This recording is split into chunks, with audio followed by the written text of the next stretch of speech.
मेरा नाम टीना है और मैं 26 साल की हो चुकी थी, लेकिन मेरी शादी अब तक नहीं हुई थी।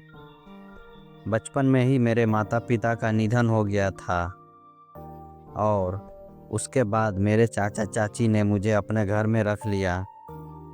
उसका घर बड़ा था, लेकिन मेरे लिए उसमें जगह केवल एक नौकरानी की तरह थी। उनकी अपनी 2 बेटियां थी, जिनकी हर ज़रूरत का ध्यान रखा जाता था, जबकि मुझसे केवल घर के काम करवाए जाते हैं। पढ़ाई भी मैट्रिक तक ही हो पाई और उसके बाद मुझे घर के कामों में लगा दिया गया। समय बीतता गया और मैं समझने लगी थी कि मेरी चाची मेरी शादी करवाने के मूड में नहीं है। जब मेरी छोटी चचेरी बहन की शादी हुई तो रिश्तेदारों ने मुझसे पूछा, टीना, तुम्हारी शादी कब होगी? यह सवाल मुझे अंदर तक चीर जाता। मेरी सहेली गीता ने भी एक दिन ताना मारते हुए कहा, शीला भी शादी हो गई है, वो तो मुझसे 5 साल छोटी है। तेरी चाची तुझे कभी नहीं शादी करवाएगी। उसकी बातों ने मुझे सोचने पर मजबूर कर दिया। क्या सच में मेरी चाची मुझे उम्र भर घर में ही रखना चाहती थी? मैं अंदर से टूट चुकी थी, लेकिन मेरे पास कोई रास्ता नहीं था। कुछ ही दिनों बाद हमारे घर में एक नया किराएदार आया। सनोज, वह एक 30 साल का पढ़ा लिखा और आकर्षक युवक था। मैंने उसे पहली बार तब देखा जब चाची ने मुझसे कहा, टीना, नीचे जाओ और सनोज को पानी दे जाओ। मैं बोतलें लेकर नीचे गई और दरवाज़ा खटखटाया। जब दरवाज़ा खुला तो सामने खड़ा युवक किसी फिल्मी हीरो से कम नहीं लग रहा था। उसकी आंखों में एक अजीब सा दर्द था, जिसे मैं महसूस कर सकती थी। उसने मुस्कुराते हुए पानी लिया और कहा, शुक्रिया आपका। मैं घबरा गई। जी टीना, यह मकान मेरी नहीं, मेरे चाचा चाची का है। उसने सिर हिलाया और मुस्कुराकर कहा, अच्छा लगा आपसे मिलकर। उस दिन के बाद से मैं उसे अक्सर आते जाते देखती थी। मैं रोज़ उसे सुबह और रात का खाना देने जाती थी, क्योंकि चाची ने मुझे यह जिम्मेदारी सौंप दी थी। जब भी मैं उसके घर जाती, मेरा दिल अजीब तरह से धड़कने लगता। एक दिन जब मैं रात का खाना देने गई तो उसने मुझसे बैठने का इशारा किया। मैं पहले तो झिकझिकी, लेकिन फिर बैठ गई।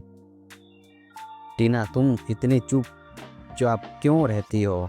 उसने पूछा। मैंने मुस्कुराकर कहा, ऐसा कुछ नहीं, बस आदत है।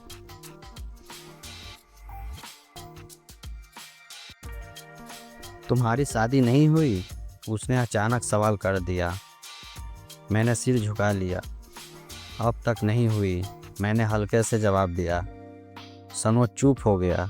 फिर उसने कहा, मुझे भी अकेलापन लगता है। कुछ साल पहले मेरी पत्नी का निधन हो गया था। मैं चौंक गई। उसकी आंखों में एक अलग ही दर्द था, जिसे मैंने महसूस किया। हमारी बातें धीरे धीरे बढ़ने लगी। हम अक्सर बैठकर बातें करते हैं और मैं पहली बार किसी के सामने अपने दिल की बात कह पाई।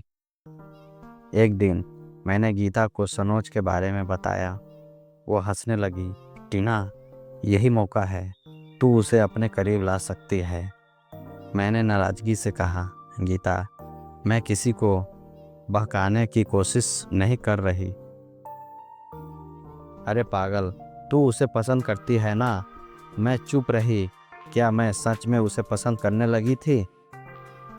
एक रात चाचा चाची घर पर नहीं थे। मैंने सनोज के लिए खाना बनाया और सोचा कि उसे जाकर दे दूँ। जब मैं नीचे गई तो दरवाज़ा हल्का सा खुला हुआ था। अंदर से हल्की रोशनी आ रही थी। मैंने सोचा, शायद सनोज जाग रहा है। मैंने दरवाज़ा खटखटाया, लेकिन कोई जवाब नहीं आया। धीरे से अंदर झांका तो देखा कि वह लैपटॉप पर कुछ देख रहा था। मुझे उत्सुकता हुई लेकिन जैसे ही मैंने स्क्रीन पर नज़र डाली, मेरे पैरों तले ज़मीन खिसक गई। सनोज की गोद में एक तस्वीर थी, एक लड़की की। मैंने धीरे से पूछा, यह कौन है? सनोज ने तुरंत लैपटॉप बंद कर दिया और कहा, बीना, मेरी पत्नी। उसकी आंखें नम थी। उसने आगे कहा, वह मेरी ज़िंदगी थी, पर अब नहीं रही। मैं उसे कभी भूल नहीं सकता। मेरा दिल बैठ गया।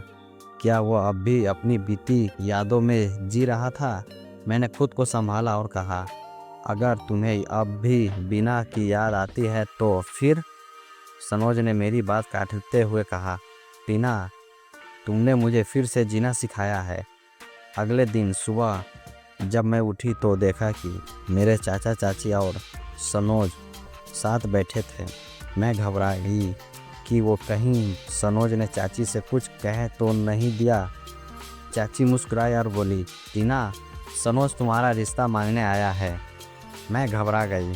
मैंने सनोज की ओर देखा तो उसने हल्की सी मुस्कान दी।